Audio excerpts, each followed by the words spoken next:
Hi, hello, and welcome to the first quarter webinar for our affiliates. We're excited to have some of you online with us, and those that will be watching the recording, we're glad to have you on board. Ken will be joining us here in just a minute, but we'll go ahead and get started.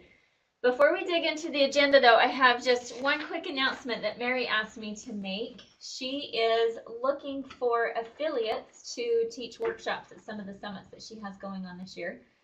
She needs a couple of workshops at the Manufacturing Summit in September, the Financial Services Summit in October, and then we also have an Operational Excellence workshop in October as well. This is an opportunity for you as affiliates to teach some of your own materials. So if you are interested in doing that, please contact Mary. It's a first come, first serve. So get a hold of her quickly if that's something that you're interested in doing. So, okay, we will start with the first item on the agenda, which is our check-in process. We thought that it would be great to do a video demonstration on how this process works. It's new and it's simple, but I think maybe in its simplicity, it's a little complicated too for some people. Hey everyone, So we thought a we'd visual like to show you demonstration the would be check-in helpful. and evaluation So I'm going to process. turn the Next time time over to you have your Brittany, and she will workshop, show you'll be you that comfortable video, and then we with will how field this any works. questions that you have The with first this thing that you new need to do process. is enter the workshop into the affiliate portal. After you have saved that, it will come to us and we will verify it. Then, approximately 5 days prior to the workshop start date, you'll receive an email that looks like this one on my screen. There's a few things that you need to know about this. First off is to make sure that this information is correct on the workshop that you're going to be working on. And then the next thing is right here is the instructions for the check-in process. We ask that you do this check-in process at the beginning of your workshop, so it leaves time for us to get the process going and any problems that may arise. Next is going to be your check-in link, and that is unique to this workshop, so make sure that you have the right link. This is URL shortener instructions, and I'll go ahead and show you how to do that.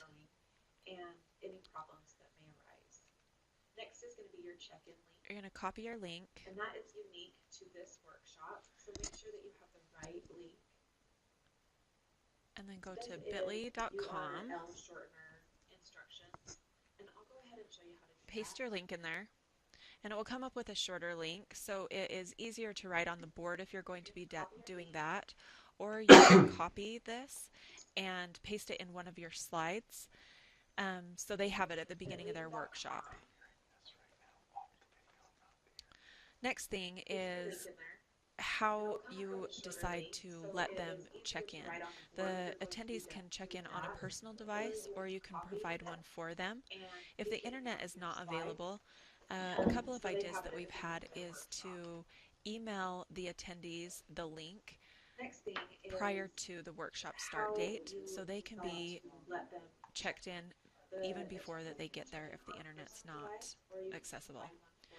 We need to make sure that every participant gets checked in. This is how we send out our evaluations and keep track of all the attendees.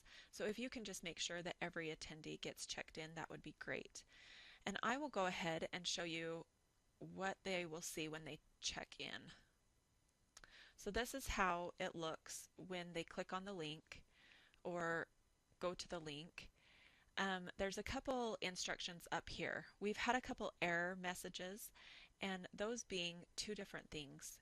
Either the URL is not entered in correctly, and it will have some red typing up here that will say the lookup returned no record and aborted connector execution up at the top in red writing. Just make sure that the URL is correct. The second error that we've had is if there's duplicate emails in our system already. If that happens, if you could just have them either screenshot this page to me with the error, with their information on it, or just type their information to me, then I can take care of it on my end and merge those two contacts, and I will enter in and email them back and let them know that they are checked in. So they just go through and make sure that the workshop information is correct, and then they go through and it's very simple. Takes a couple minutes at the max, and then they just hit submit, and I'll go ahead and show you this.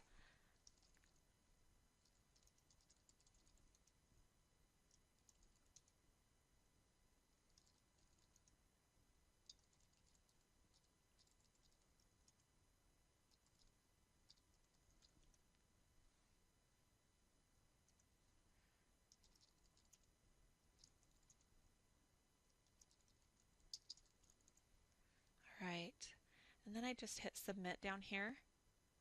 And this comes up, and this is going to be your confirmation page to make sure that everything got checked in. So it will say my name so they know for sure that they were checked in. And then if you are using one device for all your attendees, you can go ahead and click this refresh button, and it will give you a new page so the next person can check in. All right, after that is done and we have received the attendees on our end, we will send the course manager attendee verification. That will say the number of attendees who have checked in and the names of the attendees that checked in. As soon as that course manager gets that, they need to email us back immediately and let us know if that is correct or not. If it is not correct, we need the people who are not on there to sign in. So after we have confirmation that we have the number of attendees that is correct and the names are correct, then we will go ahead and send out evaluations on the last day of the workshop. If you, as a facilitator, could make sure that these are completed, that would be wonderful so we can get that response back from the workshop attendees. One way to make sure that this happens is to do at the end of your workshop and have them complete the survey before they get their certificate, and then show the confirmation page at the end. After the evaluations, after the workshop is completed, you will receive a final verification that goes to the course manager. On this final verification, it will have the number of attendees and their names. It will also have all those evaluation reports from the workshop evaluation and the instructor evaluation.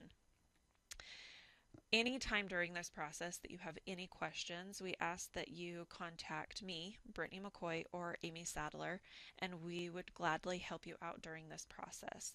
We are so grateful for each one of you and doing this new process. Thank you so much.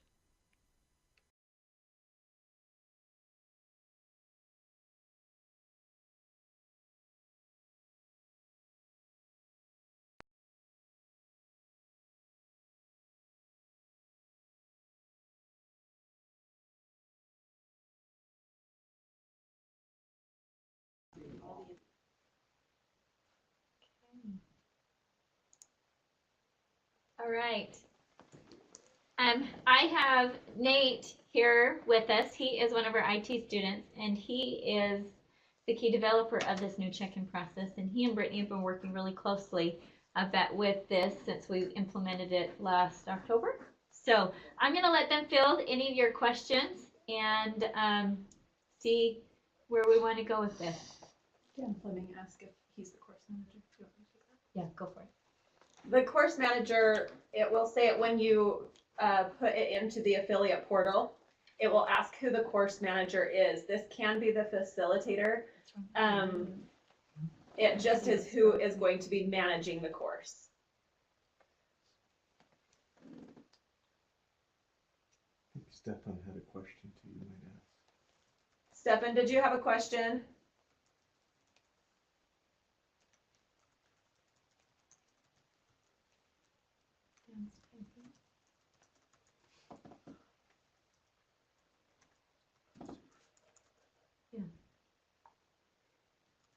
It will go to the course manager. I think it's Layla. Layla, Right. yeah. Yeah, Layla gets those. Mm-hmm. In your case, I know that she's always the course manager. She's the one who sets it up in the portal.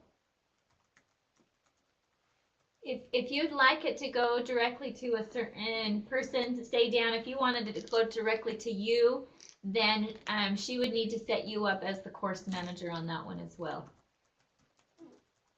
So our affiliates that have multiple facilitators, probably just need to determine what would be best. Either have a course manager that oversees all of the workshops, or has the facilitator manage each individual workshop, and you can determine what works best for your organization.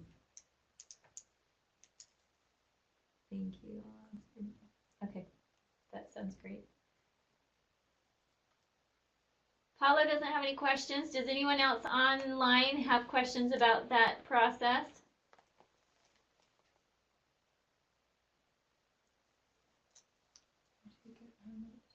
Yeah, we don't want to delete him. So Well, John, then, John. no, you didn't delete him. I was just kidding. So, John, go ahead and type your question in if you had one. I see your hands raised. That's what she did when it closed it out. Well, no, it didn't close it out. It just turns their mic on. So Oh. Stefan's mic is on right now. We can't hear him. We have mics are off, so what do you want me to do? Tom turned the microphones off. Yeah. So if they have a question, they can. So type John, can you just type in your question? While they're typing in those questions, I just kind of wanted to make a little analogy or a comparison to how we foresee this check-in process working. And I'm not sure why our video was frozen, but hopefully we'll get live here again. But at least our voices are going, so that's good.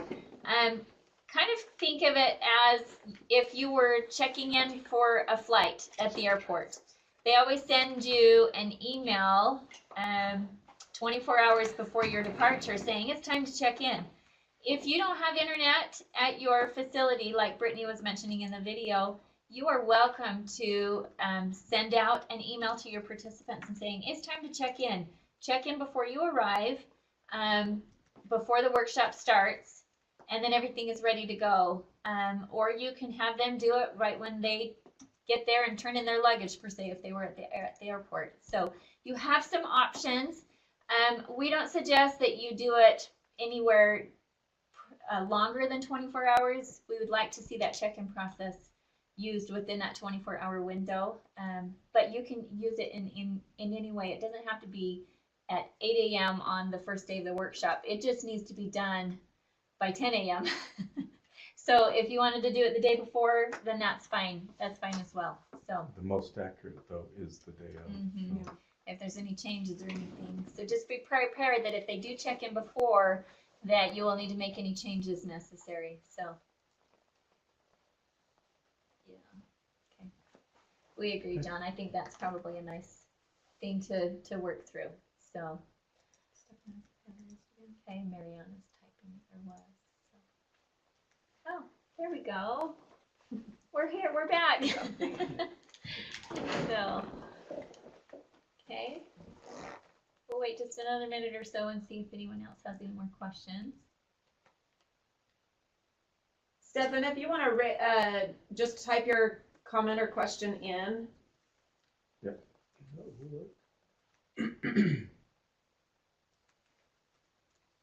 We have actually, once we worked through all the kinks for this new process, it has actually gone really well for us to capture the participants' information. It gives the participant the ability to update their information with us. We're still trying to work through the duplicate records issue, but we're making progress, and we should, by our next webinar, we should have some more updated information on that process for you. But we've been closing out our events a lot faster. We don't have to track down facilitators for lost attendee lists. It's just been a much easier process on our end. Dimitri's got a question. Oh, my eyesight's not on. We have some problems with connection, but we hear you. Okay, wonderful. You don't have to see us. As long as you hear us, that's good. Are you getting more evaluations? Yes, we are. And we're sharing the results of those evaluations with you too in a much timelier manner as well. So hopefully you see some progress being made. We have run into a few problems with some affiliates choosing not to use the check-in process. So as a result, we've kind of had to kind of come up with a penalty or a fee that we will charge the affiliates if they choose not to use the check-in process. We tried to set it up so that you can have options on when and how you use the check-in process, but we need you to use that on a regular basis, or else we will implement a per workshop base rate that you will have to pay depending on how it's submitted, because it just takes us too much time to enter each one of those manually. So we strongly encourage you to use this process to make it easier for both parties as well. Anything I know we need to cover with that? That's good, unless you want to tell me. We can email more details about that later on. So, Is there any other questions about the check-in or evaluation process? okay, we'll go ahead and contact Brittany if you have any questions about that. She's been readily available to help anyone at any time. And we'll move on to item number 2 on the agenda, which is some updates on some of our workshops. So this is where Sean and Ken come in. I'm going to let them talk for just a couple of minutes on some of the updates we're doing with those. So. The big update we're working on right now is to build, and so there'll be some, I would say, pretty significant changes to build. One of the things we're looking at is how this workshop looks a little bit different in a public setting versus a private setting. So we're addressing that issue as well, and incorporating projects into the build, because after all, that's what it's about, is how do we build these systems. So so expect that to be coming out. I do think the big news you have, though, is that is not a requirement on. Yeah. And you'll do that, okay. So that's the big thing that we're working on right now, is all in the build. So any questions about build in specific? We're designing it much more toward the build systems. How do we look at and build appropriate systems for driving the behaviors that we talk about in the workshop. So anything I will add something, a comment about the feedback we've received on the changes made to enable, improve, and align. The feedback has been very strong, very good, and we seem to have got it right finally after this last revision. We appreciate those who have been actively teaching those, and we appreciate those that have provided feedback, but the feedback that we've received has indicated that the participants are much happier and feel like they've learned more than what we were experiencing before.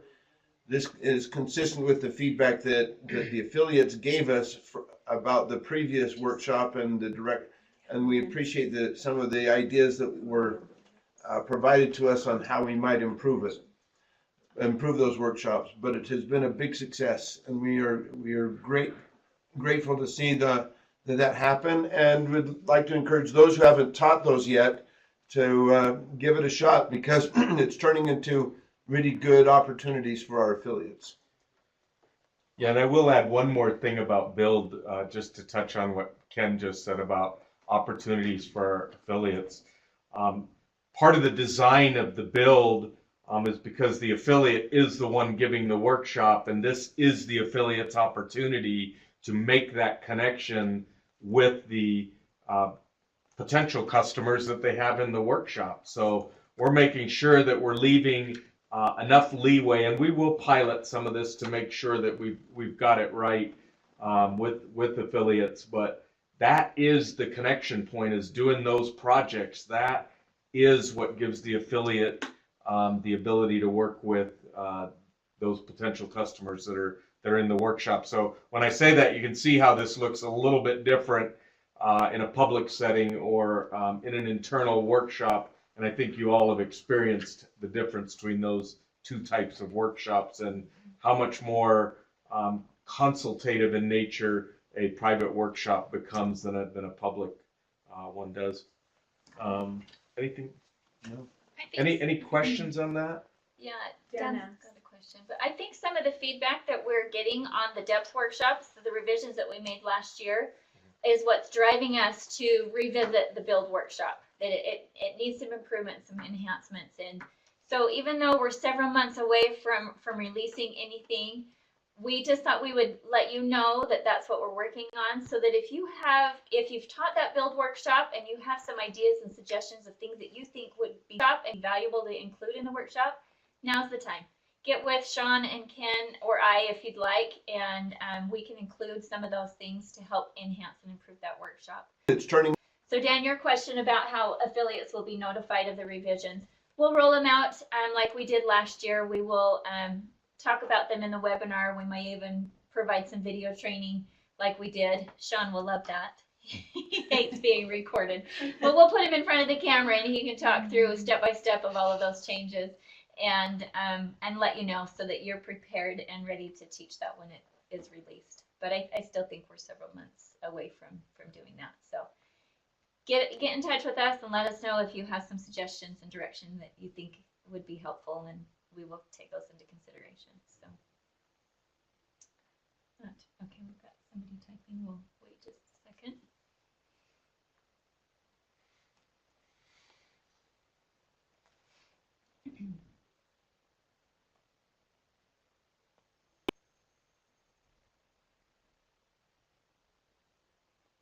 I can't read that. Just Yep, we're good. Just need to know when a new version is. Yeah. it's on the portal. Yeah. Yep, we will communicate that with you. So, okay, the topic on build leads us to our next item on the agenda, which is our Shingle The nature private program that we are rolling out this spring at our conference in Cincinnati. I know in our last webinar we talked about the requirement of becoming a Shingle alumni is completing all 5 workshops. We're going to take build off the table and just require the alumni to use the first 4 workshops. We will then require the participants to apply to become an alumni. That's not exactly right. I'll get there. You'll get I'll get okay. there. I'll get there. That's where you So- said it was maybe a little misleading. It's not a requirement. They have the option of completing the build workshop. They also have the option of submitting some projects that they worked on that they have implemented in their organization, built based on the workshops what they've learned in all 4 Shingle workshops. So, we will have people apply on our website, which should be posted next week. We're rolling that out pretty quick here of some of the criteria. But the main requirement is that they attend all 4 workshops, the Discover, Enable, Improve, and Align, and then they have the option of attending build or submitting an application of some of the projects that they've completed. Does that make sense? right, and this is actually a really important piece of it for affiliates and for us.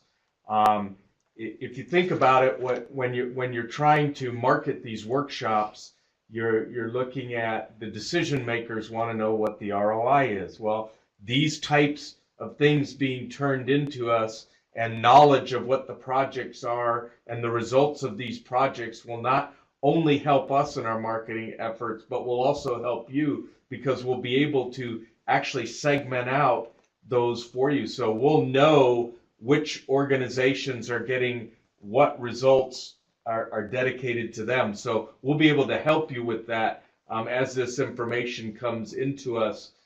So if you could imagine, for example, saying as a result of these workshops, these are the types of things that our attendees have been able to do. That's some powerful marketing messages. So not only that we collect that for for their build certification, but also that we get that for our marketing efforts as well. So We are still fine-tuning the type of recognition we will give the alumni. It will definitely be at the awards gala in Cincinnati. That will be our first round of recognition. It will all just depend on the size of the alumni that will be recognized. If we have 200 people, it will be a little challenging to bring that many people on stage. We just don't know how many to anticipate at this point. But we will recognize them during the gala with a pin, a lapel pin, and some other recognition as well. But that first recognition will be in Cincinnati. So we'll provide some more details as we fine tune them, but just wanted to let you know that that build requirement is not, it's an option now, so. Good, okay. Number 4 on the agenda is shingle audits.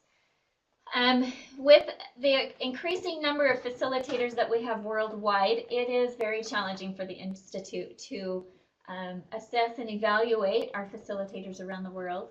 We have designated certain people within affiliate organizations as master trainers to kind of help us oversee some of the quality of our instructors. But we've also decided that we will do kind of a shingle audit, I guess is the best way that we can say. And we'll just randomly select affiliates. We won't go through everyone for workshops.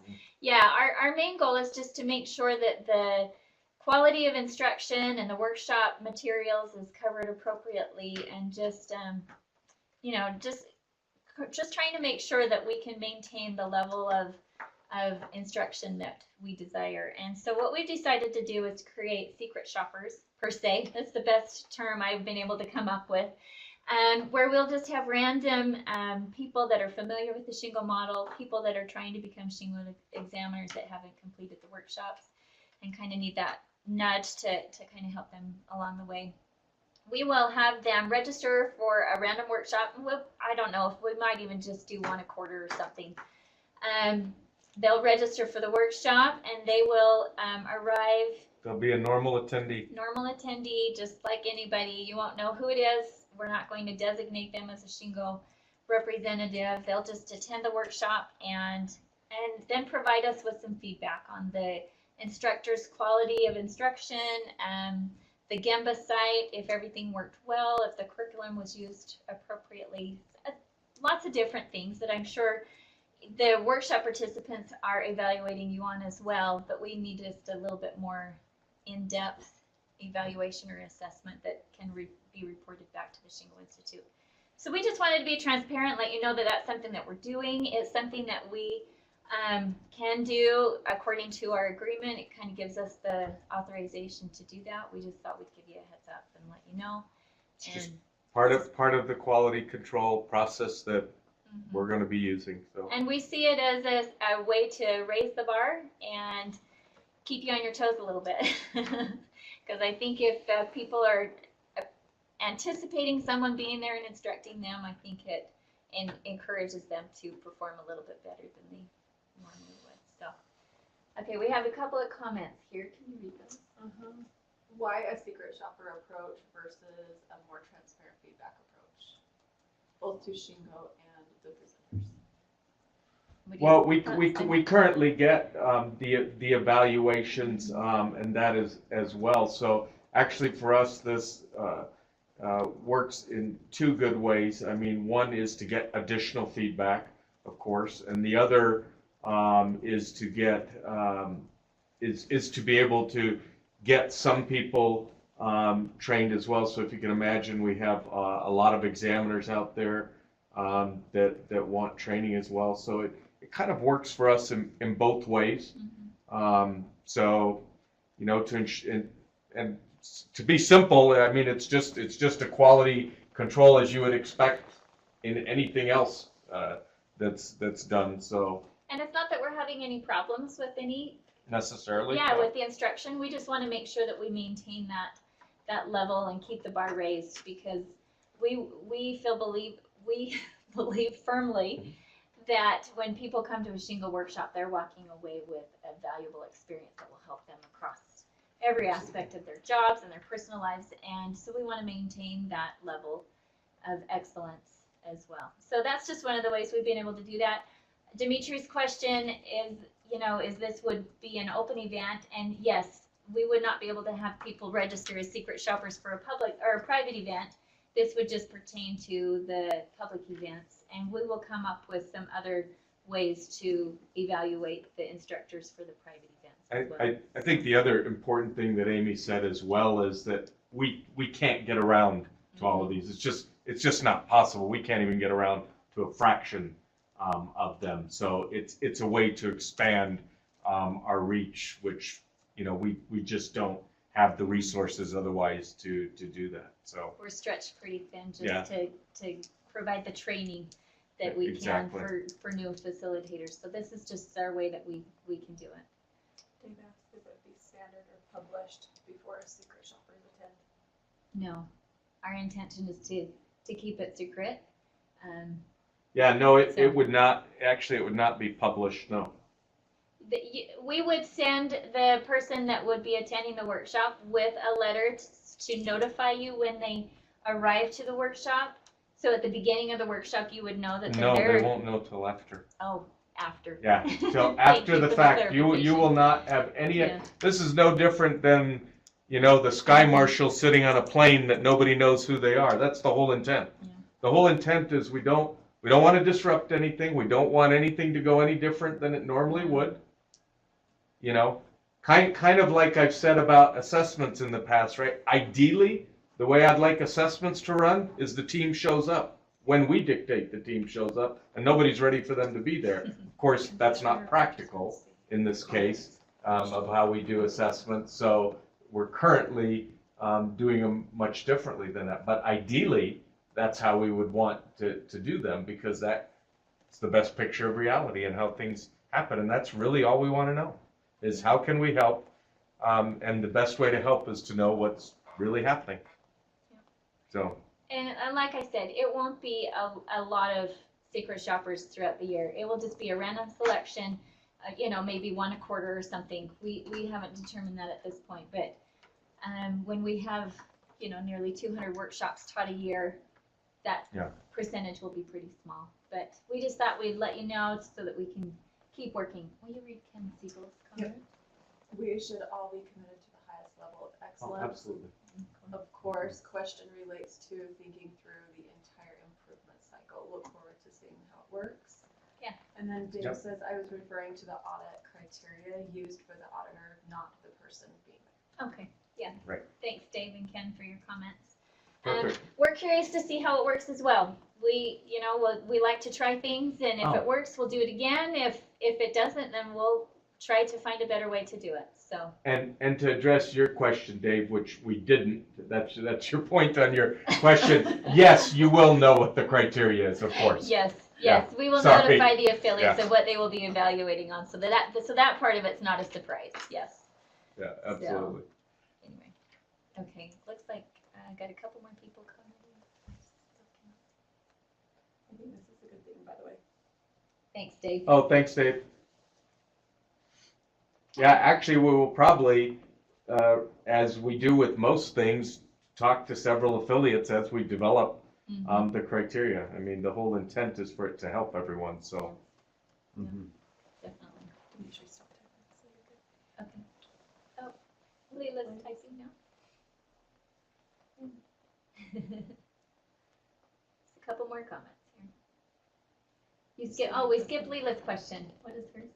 Is an org only teaches private courses, how will they be evaluated? Yeah, and we're working on that one, Leila. We've talked about that actually quite a bit on how to work and figure that out. So that's obviously a little bit different question, and we'll have to address that a little bit differently. So we haven't come up with the way to do that yet, but we're working on it.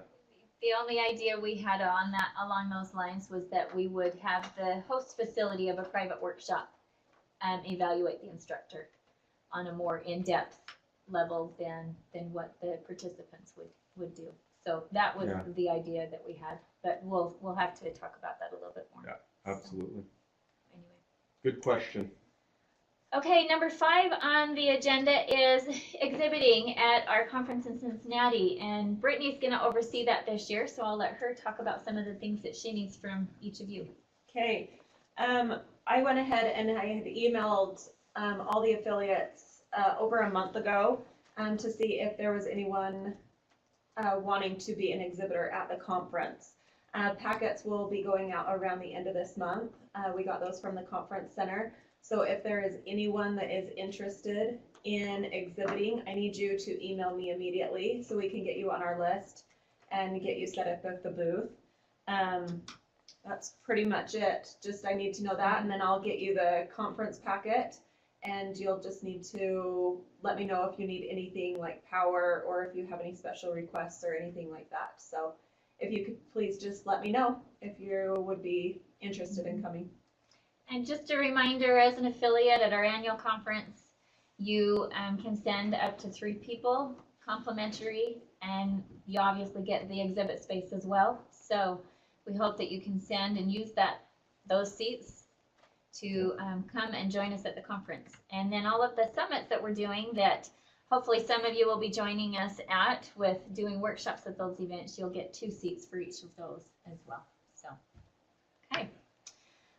Number 6 on the list was kind of talking about some Shingo sponsored conferences for affiliates that we are doing. The first affiliate that we have teamed up with is TMI in the UK. I've kind of let you know, many of you know, I think most of you should know that with our year, or is it the European? No, it's not. The conference in March that TMI is organizing. This is the first of its kind where an affiliate is organizing a conference and inviting all of the Shingo affiliates to attend. They're honoring our complimentary seat count to the conference, just like if all of you were joining our conference. Which is one of the criteria for us sponsoring, right? Yes, yeah, one of the criteria. So we kind of developed some criteria or guidelines that we would use when we sponsor an affiliates conference. And we've worked with TMI on those things. And TMI has been extremely generous, and we hope that each one of you take advantage of that generosity and join that conference. I know many of you are already registered and attending, so if you're in Europe in March, that's the event that we suggest you attend. I will email out the guidelines or I don't know what really is the right word. Criteria. Yeah, the criteria that we've kind of established that says the Shingo Institute will do this at an affiliates conference, and we would encourage the affiliate to do this for our participation. So we'll email that, and you can consider that and using us as a co-sponsor at your events. And we, of course, would like to have you at our conferences as well. So we will try to come up with an agreement for both parties that works in everyone's favor. And let me kind of give the bigger strategic I think this picture is a on big this one. deal.